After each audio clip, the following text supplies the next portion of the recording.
back with Beyond the Cut, episode 7. I have Josh Graves today, owner of Underground Economy in downtown Davenport today. Thanks for coming through, man.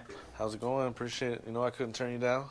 So I guess to kind of start it off, explain to people what exactly Underground Economy is. So, Underground Economy is a media production company. We have a recording studio, a podcast studio, and also we have a co-working space that, we're trying to attract the creatives in the industry, entrepreneurs that are around here looking for a space to work. Sometimes people get tired of working in their house or working with bad internet or whatever, and so we have like about 10 to 12 desks and just a little hangout area for people to really meet clients and work on their business. So yeah.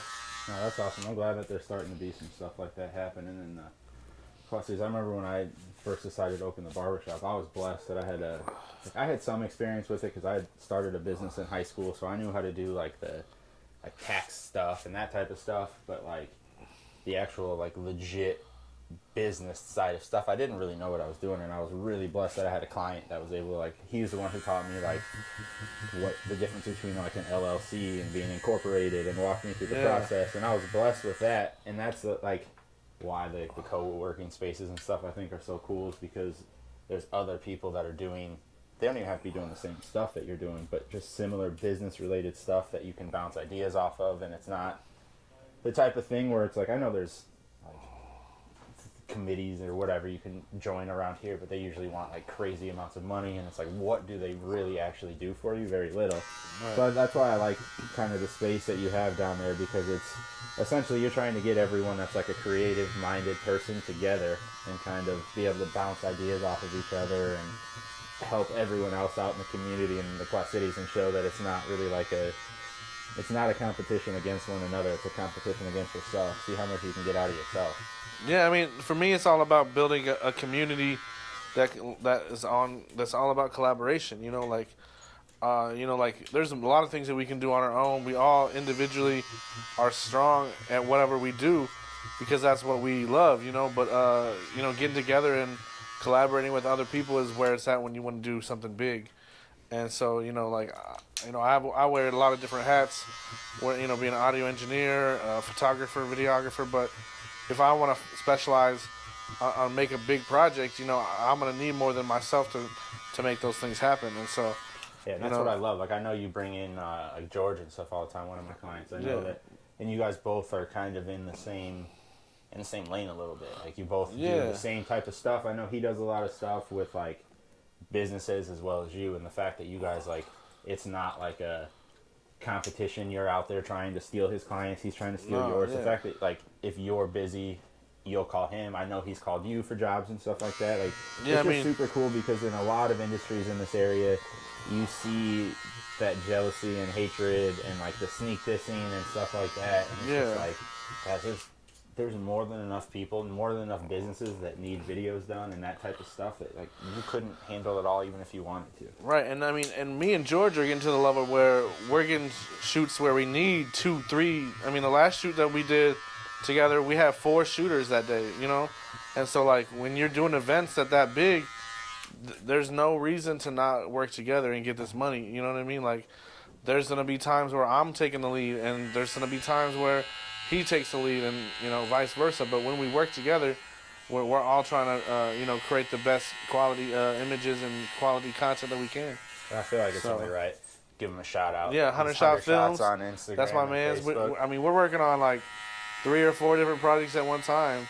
So so me and him go back and forth. He hits me up to be a second shooter on some stuff. I did a Quince with him over the summer, and just a lot of different events come and go. So it's just that's what it's all about, is really collaborating.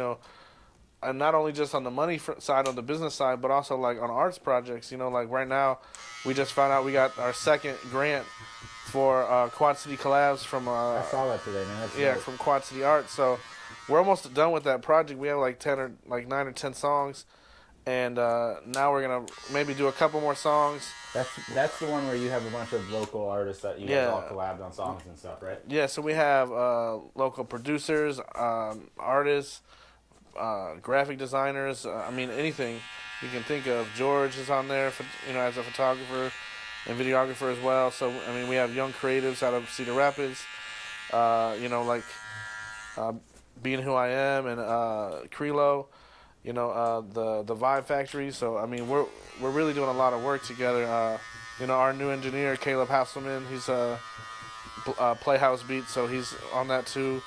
Y Keys, the East Side. I mean, there's just artists all around the Quad Cities that are involved in this project, and I'm really excited to see what everybody thinks about it. Well, and that's the thing that I've always respected about you. I forget. I mean, it was probably 6-7 years ago I lived next to you. Yeah, it was I crazy. First met you, and Yeah.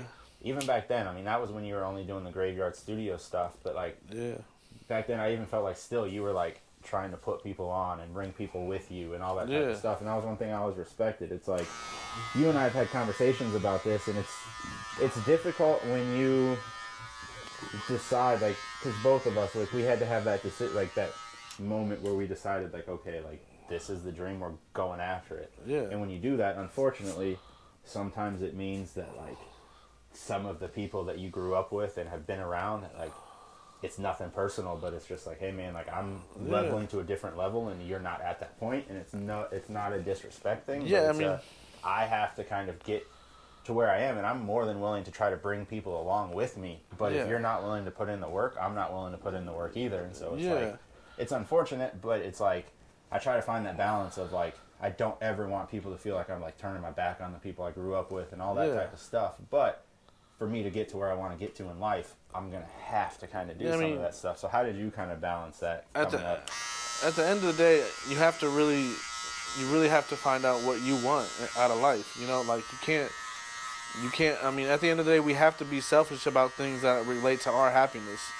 You know what I mean? So, if you want to be successful or you want to do certain things or you want to accomplish certain goals, there's sacrifices that are going to have to be made. And so, taking that time and energy and those years to put in that work to become the barber that you are now, the business owner that you are now, is how you got to where you get. And so, following your passions and following your heart is always going to lead you down the right path. So, it might not always feel like it's right in the moment, but it's always going to point you in the right direction, for real.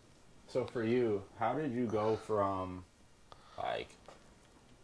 in your basement doing strictly rap, all of that, to kind of, obviously you still have people come in, there's still rappers that come in and do that type of stuff. You haven't given that up, but no. You've obviously come into a more professional route as far as you have podcasters in there, you have people coming in doing all kinds of music now and not necessarily just rap.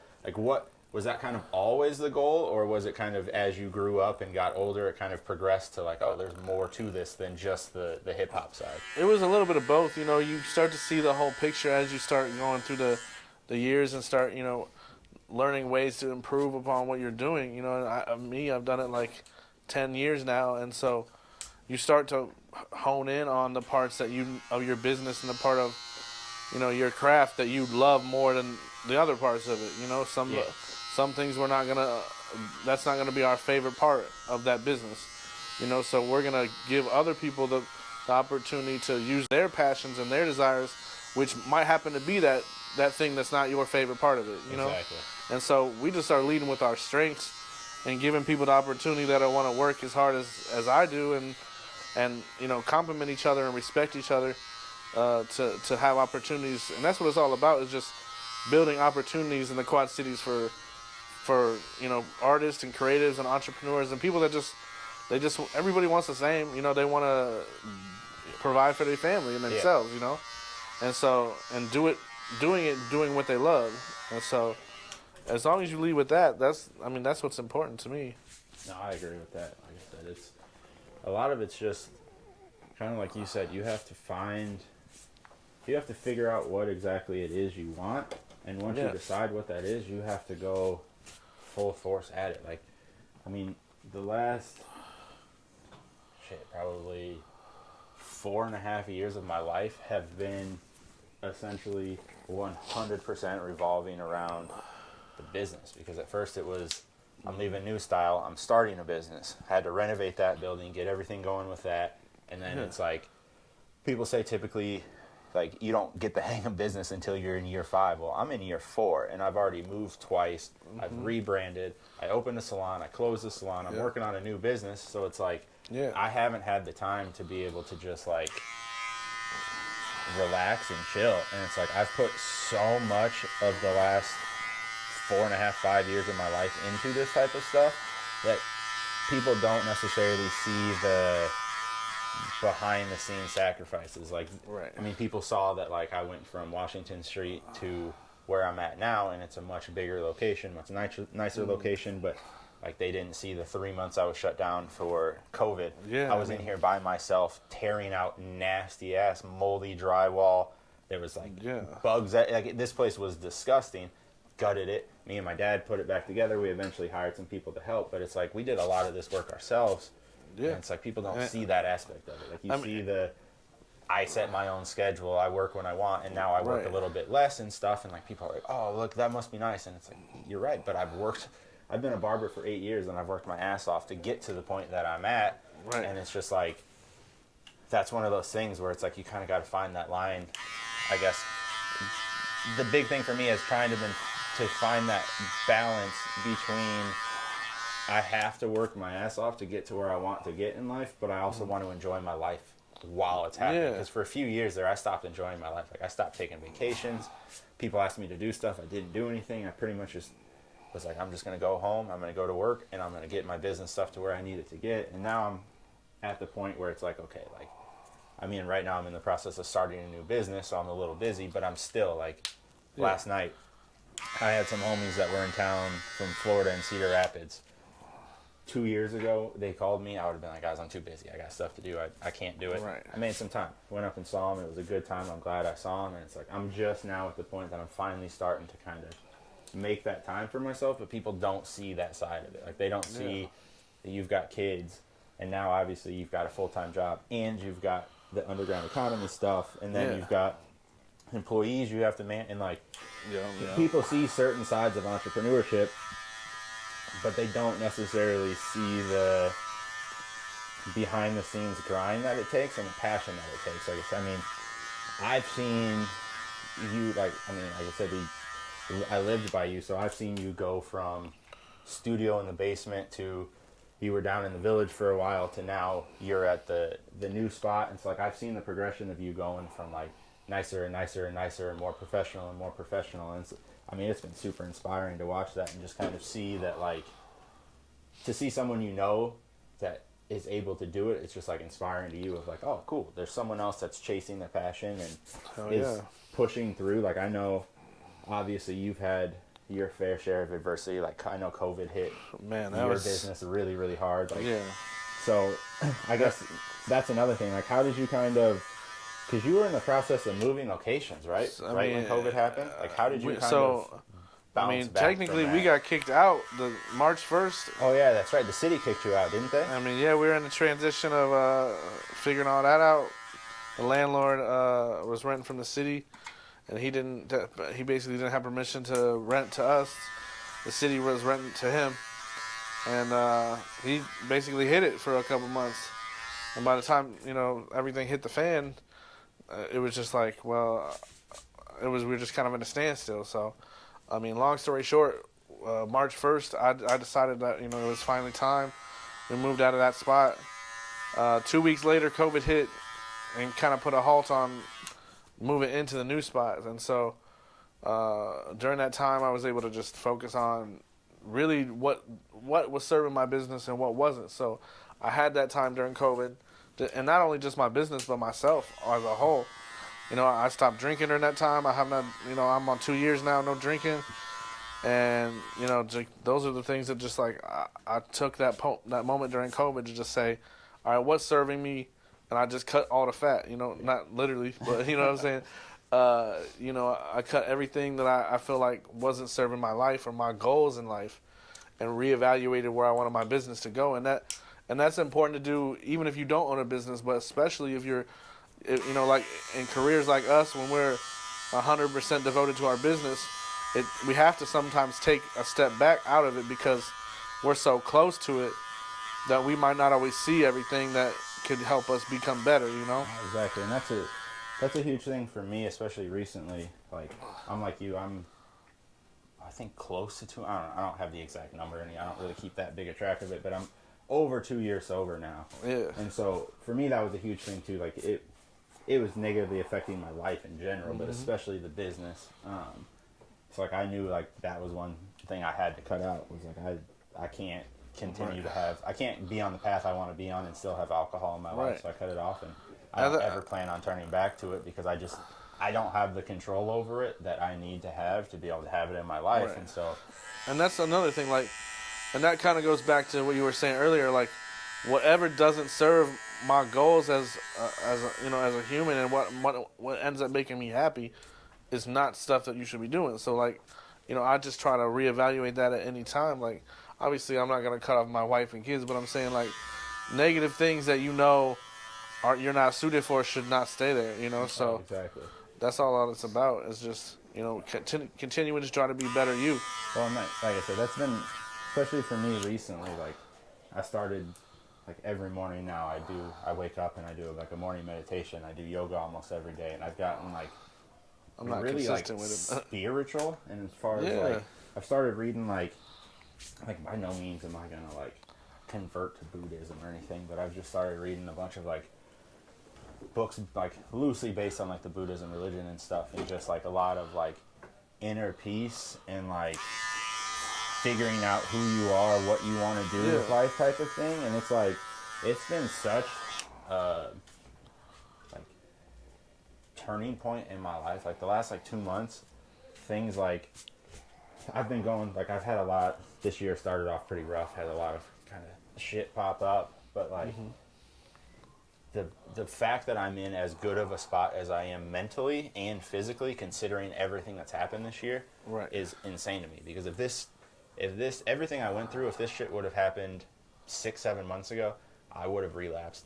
Guarantee you, I would have done all the things that I shouldn't be doing, and instead, I 100% turned into like I cleaned up my diet, started meditating, limited social media, limited all of this stuff, and it's like. Since then, like my life has improved a ton, and it's not just how I feel and all that type of stuff, but it's also like business opportunities and all that stuff. When you have a more positive outlook and stuff, and you start to like things like that open up, and like I've had conversations with people about some business ideas and stuff like that recently that like probably wouldn't have happened if I would have been in that same mindset that I was 6-7 months ago. Right. So it's just cool to see like. When you make that kind of change and you decide like, okay, like I've got all this stuff going on and I still got my businesses, and then my salon just closed and I have to figure out what I'm going to do with that space and all that stuff. Right. But at the same time, I was just like, you know what? I need to deal with all of my shit. And so I just kind of shut the world off for a couple weeks, and I just internalized and went like, what do I need to do? What changes do I need to make? How do I need to get myself back to where I need to go? And I made those changes, but it takes a lot of dedication, and it's something that like once you get that habit going, it's easy. But getting that habit going it was not easy the first couple of weeks to wake up every morning at 7 a.m. and be like, I want to sit here for 15 minutes in complete silence and stillness and meditating. Like it's not it takes a while to get used to, but once you get used to it and the mental clarity and stuff that it brought me, I can't imagine not doing it now. Yeah, I mean, a lot of it is just about being self-aware, knowing yourself, knowing what works for you, because what works for me is not going to work for you. And so it's important to examine what triggers you, what makes you feel at ease, all those different things.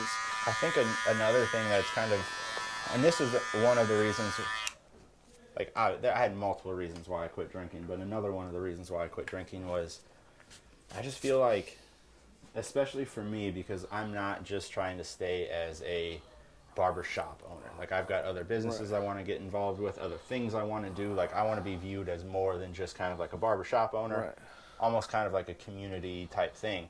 Right. But it's like, if you're that dude that's out getting hammered every night at the bar and everyone's like, who's that? And then it's like you're trying to host all these events and do things for the community and all that kind of stuff. It's just, it's not a good look. So that's one of the things that like, that's another sacrifice that people don't necessarily think about is when you're in the public eye, people love to see you fall. People would love to look online and see your mugshot on something, Right. or see that you messed up and you're in the news for something that you did wrong. Like, it's just an unfortunate part of our society is there's always going to be those people that want to see you mess up. And so for me, that's why I've been very intentional about like what I do. Like, my reputation means a lot to me, type of thing, as far as like, Right. I just don't want to be out being an idiot doing stupid stuff and have it ruin a business opportunity for me. Right. I mean, like a lot of times with drinking, it's not even really about the drinking. It's for me, it's about valuing my time and living with intention. Yeah. And so, like, what is my intention when I'm going out and having drinks? Is there any purpose to what I'm doing? You know what I mean? Like, and so for me, living with purpose and trying to figure out what I'm doing with my time matters. Yep. You know what I mean? And so, utilizing that time that I have to drink is time I'm taking away from my goals, my family, my children, or anything that is making me a better person, So, like, for me, alcohol has no positive benefits, Yeah. Like, I don't know. That's just, to me, like, it's not even a matter of the addiction or anything like that. To me, it's just a matter of what does your time mean to you? Yeah, no, and that's the thing, and that's why, I don't know, that's to me why it's always just so weird that like our society, the only thing that I feel like our society is like weird about is if people don't drink. And it's not even if It you're is like really weird. I've noticed that. it's not even like someone like you you don't have alcohol issues. It's not like an alcoholism issue where Right. it is for like somewhere like me or something like that. But for you, it's just like, yo, I just don't want to drink. But like, especially for me, it was a hard transition because I used to drink so much, and people were so used to me drinking that when I go places, people are like, "Oh, what do you want?" Yeah, no, I'm that's good. yeah. When people are like, "Well, why?" Well, especially I- in the studio, like people, Oh, yeah.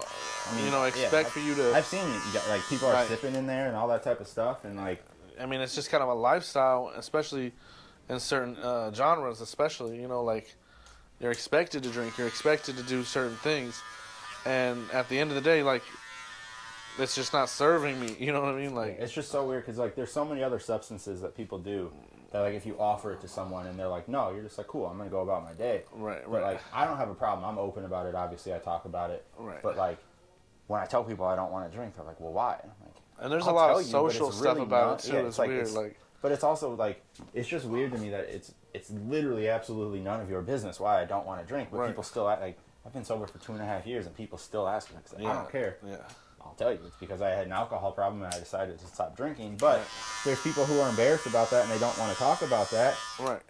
It's just like I said, it's just that part of the society has just been so weird to me. With alcohol, is so normalized. And You're for looked me, at as an outcast if you don't drink. and for me, a lot of it starting out was about trying that social anxiety. Yep. And I've kind of gotten over that, and it was kind of a crutch for me. Like, all right, you're nervous or whatever when you're at this event, or nervous when you're out talking to people, but you get a drink or two in you, and you're good to talk. You're good to communicate and be social. And so, like, it just was like, I didn't need that to be the reason why I'm able to talk to people. You Yeah. know what I mean? Like, before, if I was to do this podcast a few years ago, I would have been like, oh man, I have to drink. I'm gonna be too nervous. Oh, But- if we would have done this podcast Yeah. a couple years ago, not even because of me being nervous, I would have just been sipping because I liked the feeling. Like that was just how I was. Like I would be cutting someone's hair. Like I was never drunk at work or anything like that, but I'd be Right. have something in my cup, just sipping, just like you guys used to do in the studio type of thing. Like you're at a manageable level, but that's just my personality. Sometimes. That's what I do, and it's just like I'm that way with a lot. Like I go to therapy and stuff, and one of the things that my therapist has kind of talked to me about is like I always used to say like I had an addictive personality, and he was like, I don't really like the word addiction. Like he says like I more so have like an obsessive personality where it's like there's certain things that like it doesn't matter what it is. Like when I started customizing shoes, I jumped full force into it. Like Right. I did like 2 pairs, and then it's all of a sudden Yeah. I've got every color of paint. We're committed, I've you got know an what I mean? airbrush. Yeah. I've got this, and that's everything. My in wife life. calls that extra. Yeah, That's I'm what she says. I'm one. If that's what that's called, then I'm definitely extra because, Yeah. like I said, anytime I get involved in anything. But it's see, like- I don't want to be less than extra. You know what Yeah, I mean? exactly. I'm happy with who I am, but you gotta manage those. You gotta utilize those things for good. Exactly, and so that's why I'm very intentional about like I'm only putting things that I'm getting obsessed about that are positive things. Like right, Right. now, like, I'm obsessed with yoga and I'm obsessed with meditation, but that's all Right. positive stuff, so it's a Right. good thing. So for But- me, it's but just sometimes- replacing the negative things with a positive thing. For me, is just kind of what I've had to do. Right. And sometimes, I mean, nothing wrong with yoga or stuff, but you also have to remember that sometimes it can be positive, but still not be serving you. Oh yeah, You know what I'm saying? Like, yeah. it could be positive as hell, but still, like, not put you in a direction that's helping your goals. You know what I mean? But, yeah, I mean, I'm just not as consistent with the yoga I need to be, but it does help, yeah. For me, it's working out. I just have it clears my mind. Yeah. But, yeah. So we were talking about it a little bit earlier. What's your next kind of big thing you got coming? I know you got a lot of events going on. I have our quarterly show, Underground Experience. The next one is coming up on April 9th. And so we have 4 acts. It's going to be Riley Mobbs, Altice, the Poet. We also have House of Animals. And we have CJ Parker. And, yeah, it's going to be a good show. It's supported and sponsored by RME. And we also have a food vendor that's going to be there and providing lots of awesome Mexican food and just little snack food. So it's going to be a good event. And I guess I forgot to ask you that earlier too when we were talking about your new spot. For people that don't know, where is your new spot? Oh, we're on the corner of 2nd and Main in the Redstone building, which is on the 2nd floor there. So yeah, if you guys need any production services or anything, just if you just want to use the space for a date, I mean that's only $15 if you just want to get away and work, dig in and you really get some work done. That's some days I like working down there too. So what's the best way for people that like are interested in that to kind of get a hold of you? Is it through Facebook? Is there a website? Yeah, we have a website. Stuff? We also have social media, Underground Economy QC. We have our website, which is www.undergroundeconomyqc.com. All the stuff on there. Can people book online or stuff, or do they have to like physically get a hold of you guys? Yeah, they can book online. We have a booking site that we can send people usually when they text us or call us. That's the first thing we do is send them that link. It's too long for me to remember, but I don't know.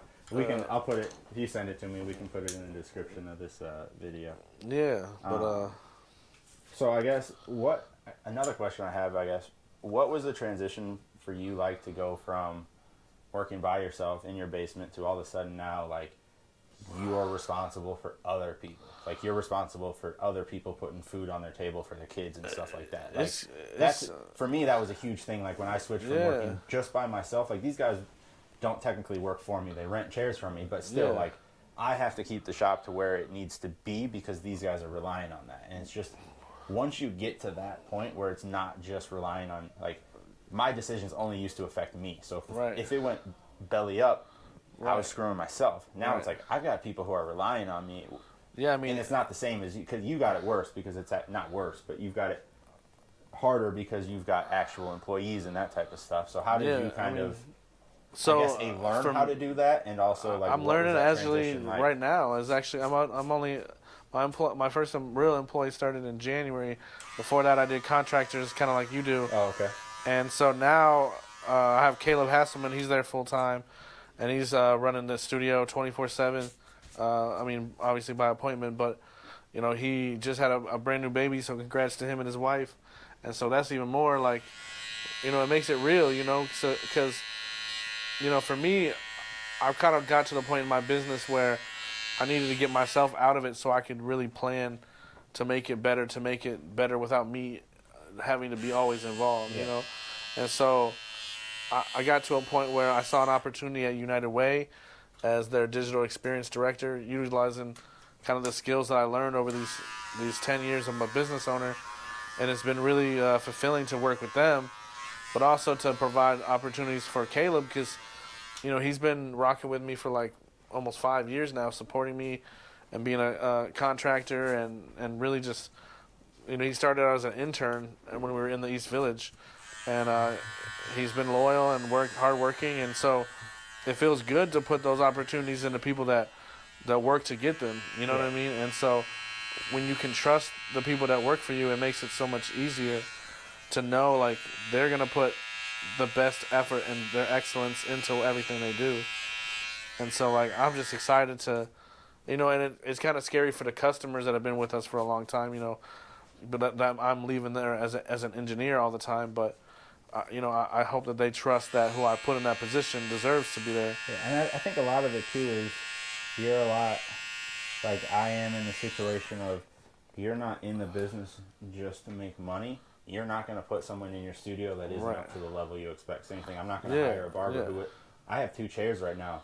That it would be nice to be making money off of those 2 chairs. I just haven't found the right people. There's been people who have messaged me and stuff, but it's like either the vibe wouldn't fit, or I didn't think their skills were where they needed to be, or whatever it would be. Right. But it's like for me, it's like this is I've put everything into this. This means everything to me. I'm not going to put someone in here that I wouldn't trust to do a haircut type of thing. And that's what I like about you two is I know that like anyone you put in there that's an engineer is going to be able to do good work. You're not going to put your name on the line and have someone there that doesn't frankly, know what they're like doing. I hope that they're better than me. You know what I mean? Like I'm not in there to be like, oh well, you're not better than me, bro. No, I want them to be better than me. Yeah, I just had a conversation with one of my barbers earlier today that I'm like, as a barber, you should think you're the best. Like, you should think someone who works for me should look at me as a business owner and go, I like this. I don't necessarily like this. I think I could do this better. I think I could do this. That's what you should be doing. If you don't believe that, no one is going to believe that. Because you want to put people in a position that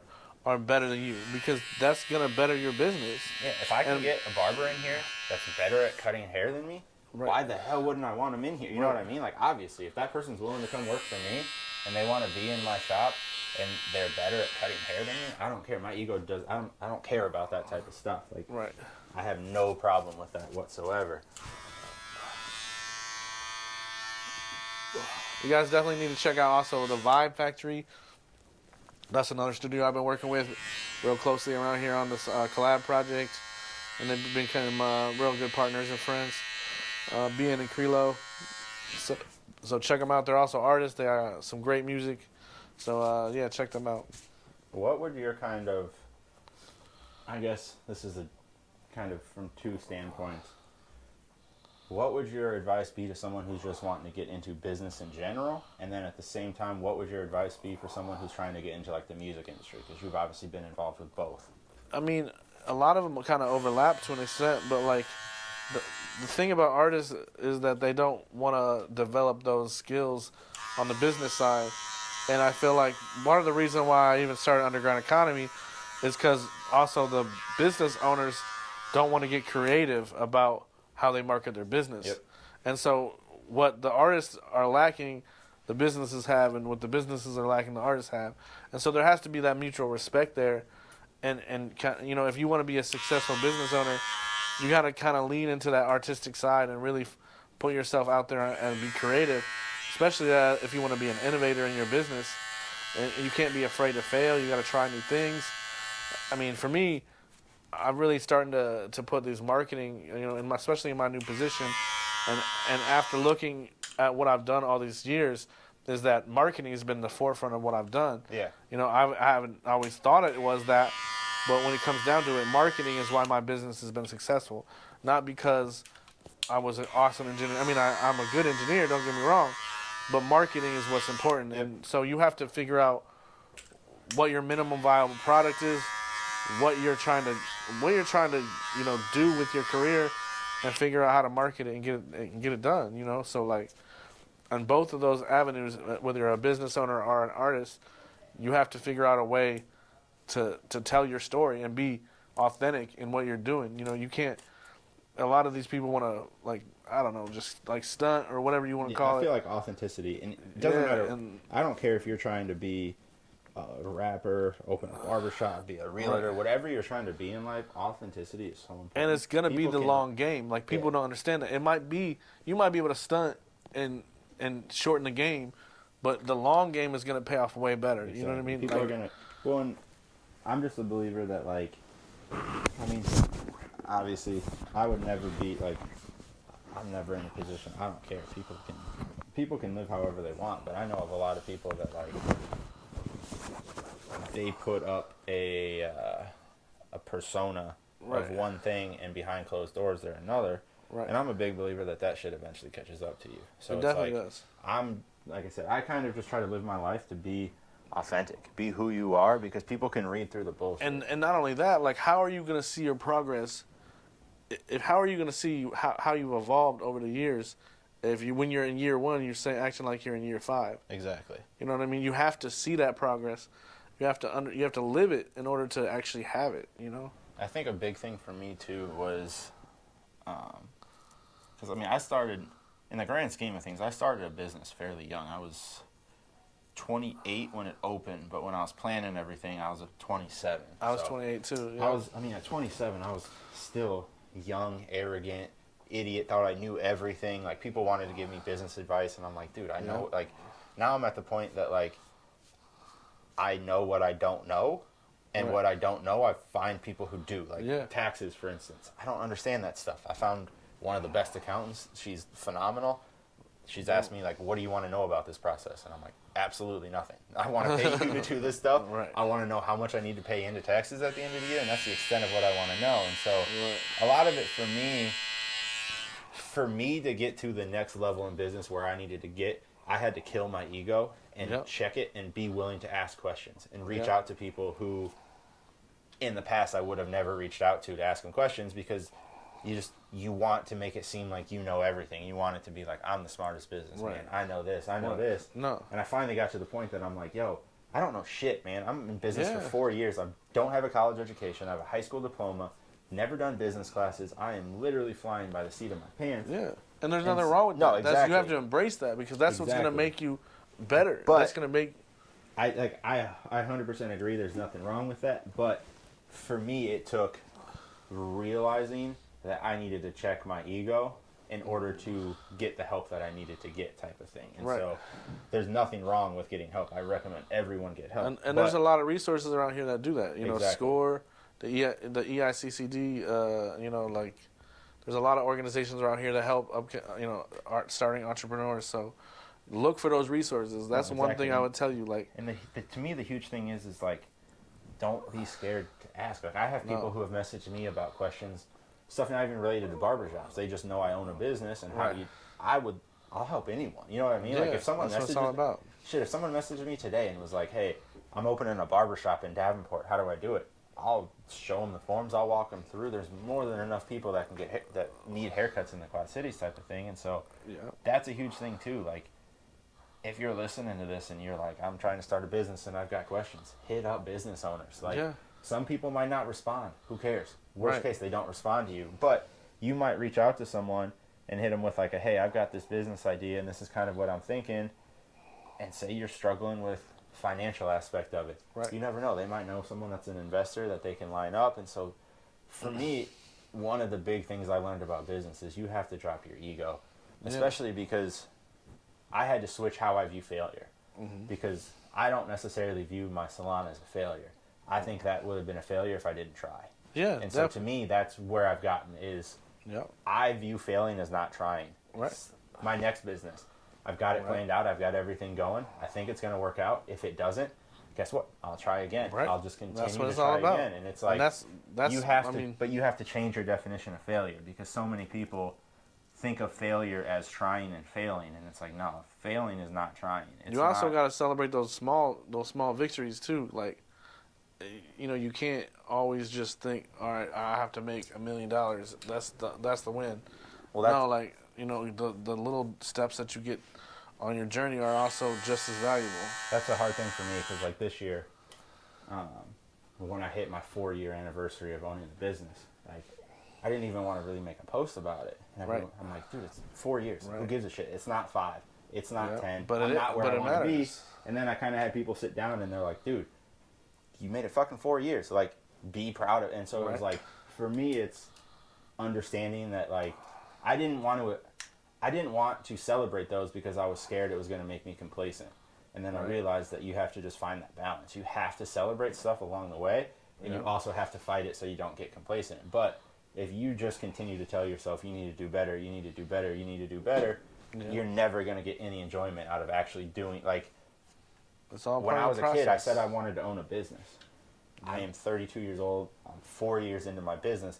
I'm living my dream, but my dream's evolved. And so it's like, this was the initial step. I've hit that.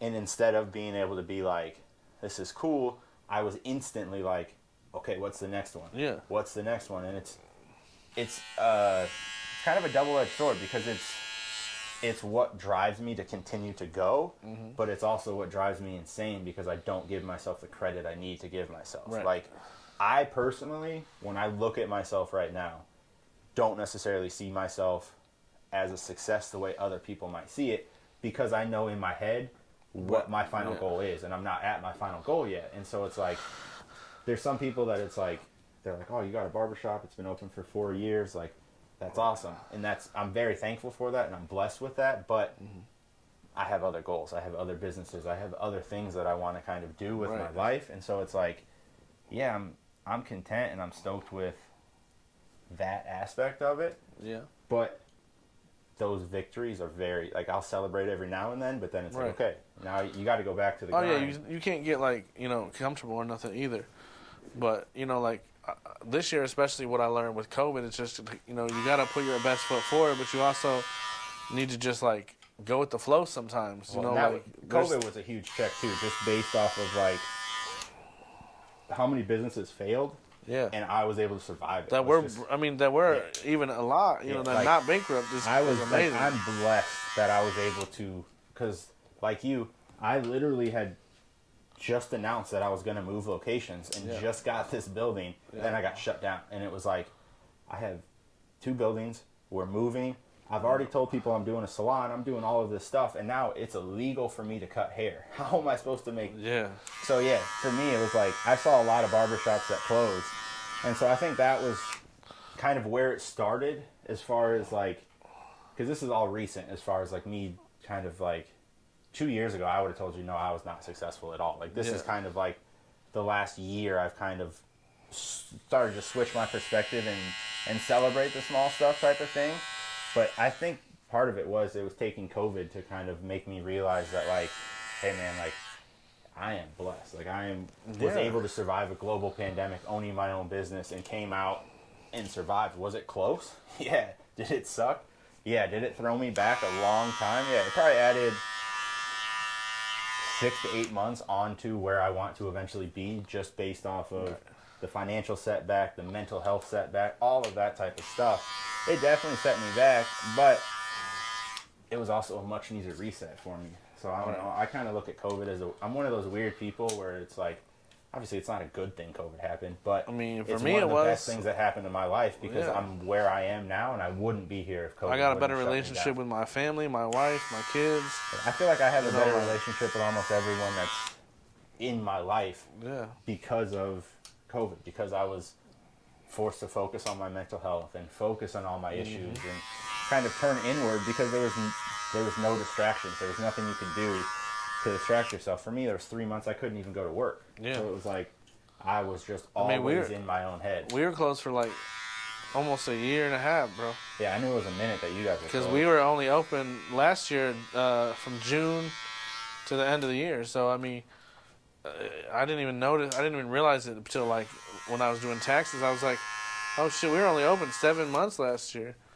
And it was just like, it just dawned on me like how long it really took to get everything ready at that new spot, and that we were still, sometimes I'd be like worried that we're not on pace, but it's like, man, I think that after all that was built and all that was done, you're bound to be where you're supposed to be. It's kind of part of the process, and you just kind of have to put that same foot forward every day. And that's another big thing that I've kind of learned throughout this whole process of just owning a business in general, but especially like when COVID hit and all that type of stuff, is that like, control what you can control, but don't worry about the rest, because like, you can't. Worrying about shit that's out of my control was like me sitting there worrying about Stressing when they were out. going to let me start cutting hair again. Didn't do anyone any good. It didn't change anything. Yeah, figure something else out. And so for me, a lot of it is just like that mental, flipping that mental switch of not letting the stuff that you can't control you. And it's just understanding that, like, hey, what's supposed to happen is going to happen. Like, that salon wasn't supposed to work out.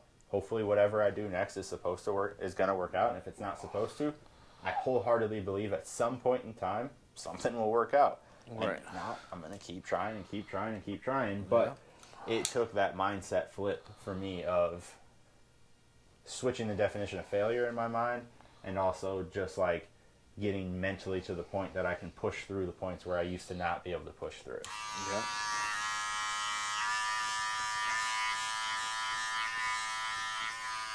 What's one of the biggest things for you? I can't touch on this because I don't have any kids, but as an entrepreneur, for anyone that's out there with like kids and stuff, obviously it's even a harder balance for you because you have to have that grind mentality to get your business to where you want it, but obviously you can't ditch your family in the process. Right. So how have you found that balance? I mean, COVID put me on my ass in that regards, man. It really showed me like how much my wife was doing without me, and how I mean, in my eyes, I'm just like focused on a mission, trying to do this for my family. But when you step back and really see how much your wife is doing without you, it shows you like how much you're needed at home too. And so for me, COVID, like I said, built that relationship with my kids and my wife more than ever, because I was able to see what a difference being home did to my family. Yes. And so, it's just a matter of balancing things. You don't want to put yourself on the back burner, but you also want to make time for those that are worth making time for. I mean, because if you end up being successful, what's it worth if you're by yourself? You know what I mean? Like, so. How do you manage it as far as like? Because I know most people that like are in the industry that wherein your brain's kind of always going and you've always got stuff like. How do you manage it when you get home at night and it's time to play with your kid? I mean, how do you shut that off to not think about work or not want to be checking your try to keep the phone away? Stuff? After I get out of this haircut, I got to go do that.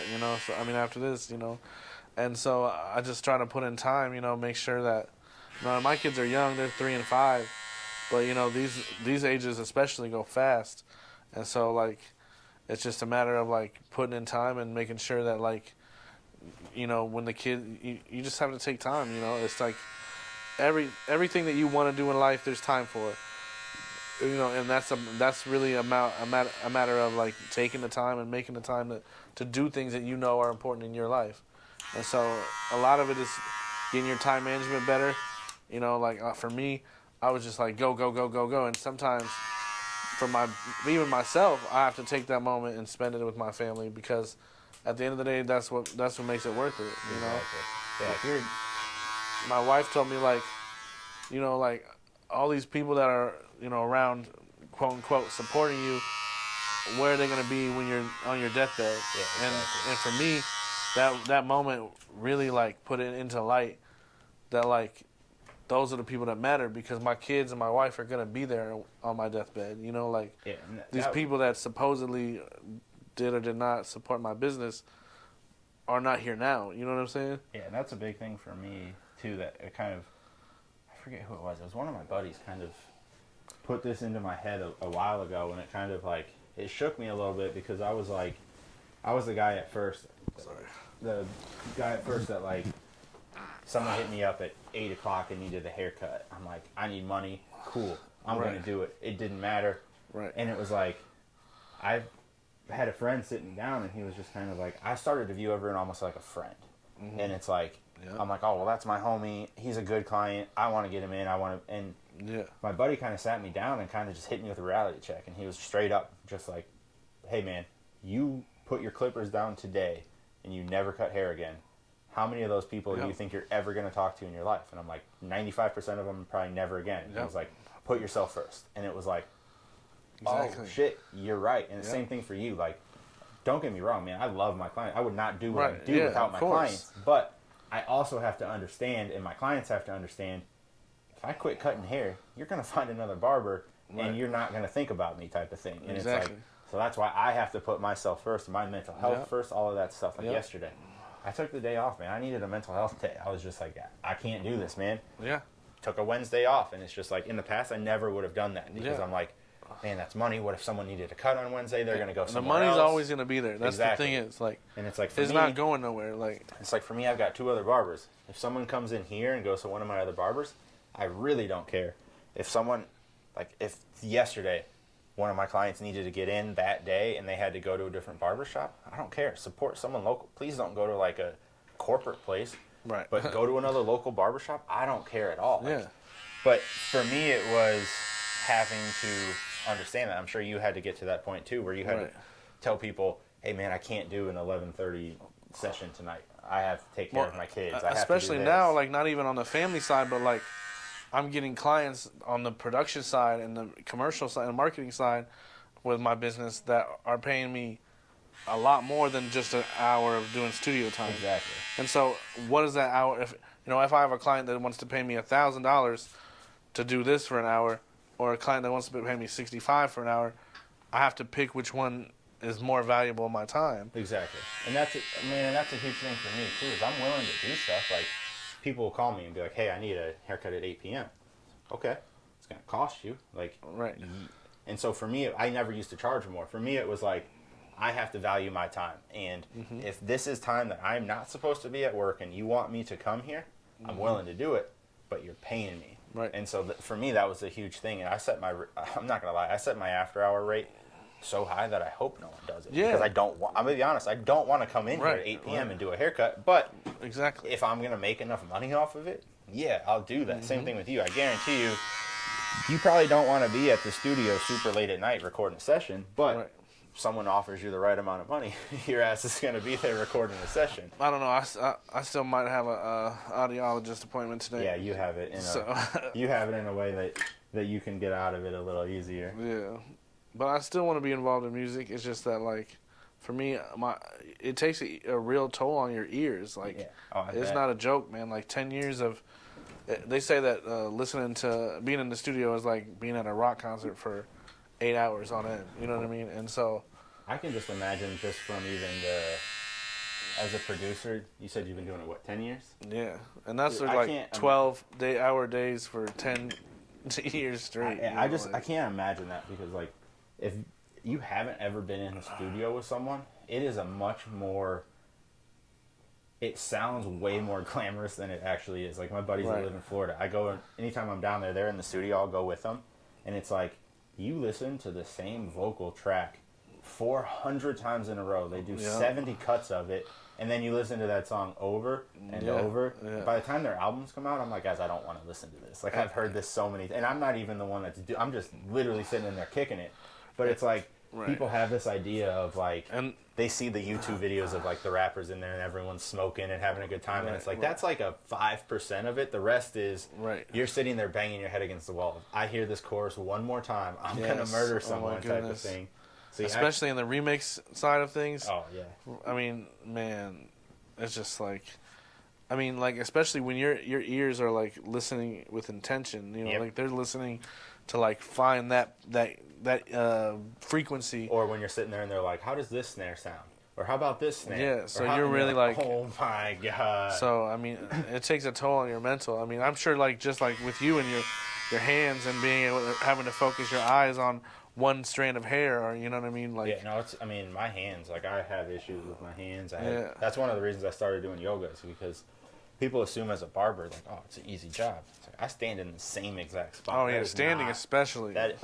That's one of the reasons I did get into yoga and stuff, was because the dude I bought my original barbershop from, he was 83 and he was still cutting hair. First of all, there's no way in hell I'll be cutting hair at 83 years old.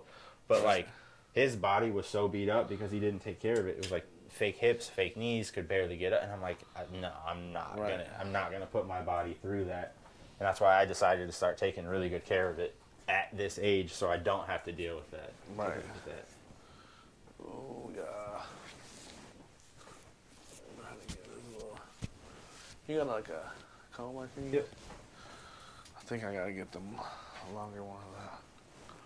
You want me to just take, like, the longer ones out, clean it up a little bit? Yeah, it kind of gets wild. There you go, thank you. But yeah, you always get me right. It's looking good though. Look up real quick for me.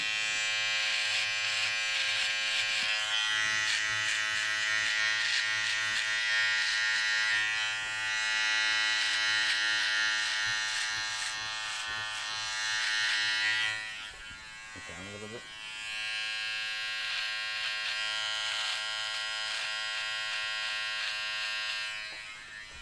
While I'm lining you up, what's one thing, well, you got some time to think, what's like one mistake that you like made early on, like a stupid mistake business-wise or something like that, or some advice that you would have of people to kind of look out for when you're first getting involved in business? Like if you got too overzealous with something and go too far into something or something like that. Did you have anything like that when you were first starting?